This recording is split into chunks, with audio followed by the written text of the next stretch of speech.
تبارك الذي نزل الفرقان على عبده ليكون للعالمين نذيرا۔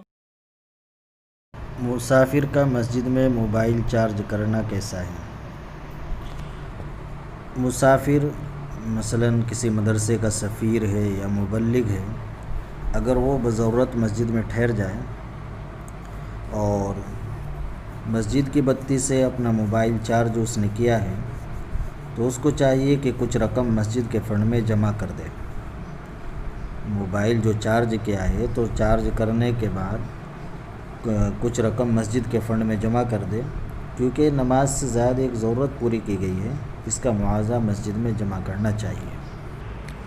اگر بغیر چارج کیے کام چل جائے تو پہلے کوشش تو یہ رہنی چاہیے کہ مسجد کی لائٹ اپنے موبائل کے لیے استعمال نہ کریں، لیکن اگر کر لی ہے تو پھر کچھ مسجد کے فنڈ میں جمع کرنے چاہیے کچھ پیسے۔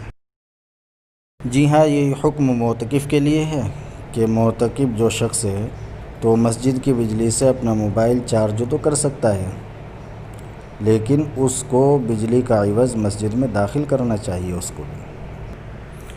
اگر مسجد کے علاوہ کسی اور جگہ موبائل کو چارج کرنے کی کوئی صورت بن جاتی ہے تو وہاں کر لے، اور اگر کوئی صورت نہ ہو سکے تو پھر مسجد میں بھی موبائل چارج کیا جا سکتا ہے، لیکن اس کا عوض داخل کرنا پڑے گا۔